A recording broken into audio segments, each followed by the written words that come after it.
What's up guys, LeopoldTheBrave here, and before I say anything else, I just want to say that this is being recorded about an hour after the official reveal, so if something else gets revealed in interviews, or in gameplay videos, or just other stuff that gets uploaded between the time I recorded this and you watching it, then I didn't know, and oh well. I guess I could see the future. Anyways, it's about time for a brand new Crash game. No more remakes, no more remasters, it's brand new. And from what I saw in the trailer, I'm already super duper satisfied, and it left me with tons of things that I want to see when the game releases. And that's what I'm here to talk about with you guys. We don't have to speculate long either, since the game releases October 2nd. That's less than 4 months away. Yeah, I know July, August, September, October, but we're past the 2nd in June, so yes, less than 4 months. Anyways, here are my top 5 hopes for Crash Bandicoot 4, It's About Time. My first hope for the game, of course, is that it'll be massive. More than 25 levels, and all bigger than the original trilogy. Crash 1, Cortex Strikes Back, and Crash Warped all had a playtime of around 2 to 3 hours, even if you took it slow. That's pretty standard for a PlayStation 1 game, but bundled all together for 9 to 10 hours total at $40, that's pretty reasonable for the Insane trilogy. However, Crash Bandicoot 4 It's About Time is $60 when you check the PlayStation Store. That's $20 more, a 30% increase in price. No, I'm not asking for a huge 50 to 100 hour game like the Final Fantasy VII remakes, but a little bit closer to 20 hours total would be really cool to see. By the way, I know the Final Fantasy VII remake isn't actually 50 to 100 hours, that was just hyperbole. But I'm pretty sure I got my point across. This is the first brand new Crash Bandicoot game in 12 years. It needs to be a lot bigger.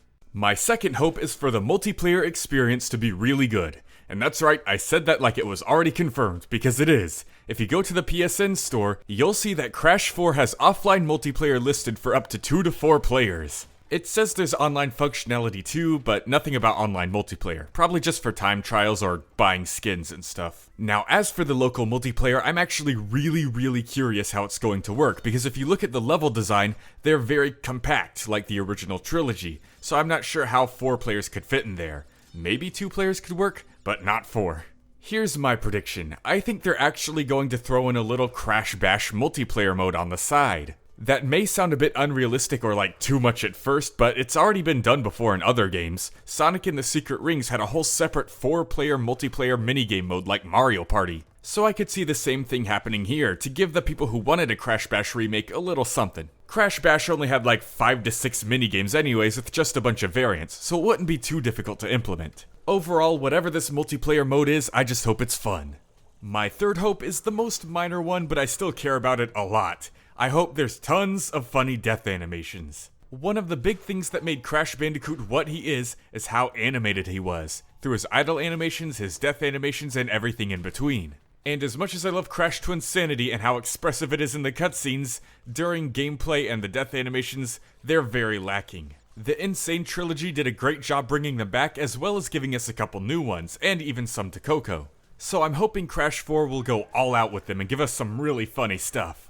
Now this may be a bit morbid, but I'd love to see some very specific situational cinematic death scenes, like the dioramas in Crash Tag Team Racing. It'd be a really fun unlockable to bring back to the series, just earning clips in this giant slideshow of slapstick shenanigans. Now say that 5 times fast. Slideshow of slapstick shenanigans, slideshow of slapstick shenanigans, slideshow of slapstick shenanigans.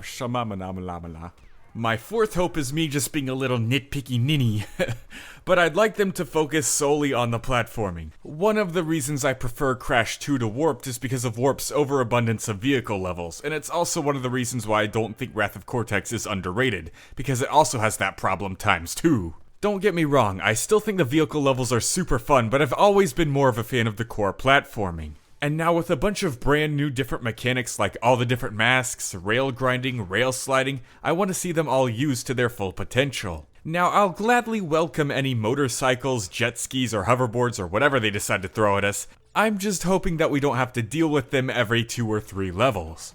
And my fifth and final hope is that they address the other games in the series, and do it respectfully. Crash Bandicoot 4 obviously takes place right after Crash Bandicoot 3, when Cortex and Uka Uka get sucked into that black hole and transported back in time. However, they are very clearly going to mention and bring up other games through time travel, dimension hopping, universe hopping, all that stuff. So not only am I hoping we get to visit some brand new timelines and dimensions, like whichever one that post-apocalyptic and rustland-looking Tana comes from, but I'm also hoping we get to see some old ones. One level in particular that we got to see looked a lot like Android Alley or Electron Avenue in Crash Team Racing Nitro Field, and even had a neon sign for CTR off in the corner. So I'm curious if that's just a little CTR Easter egg or if we're actually going back into it. And if we are going back, then I hope we also get to see Twin Sanity Island, the Academy of Evil, some Titans or Mind Over Mutant stages. I just think introducing the new Crash Bandicoot fans from the remakes to all this stuff is a lot better than just retconning all of it, so hopefully we get to see it.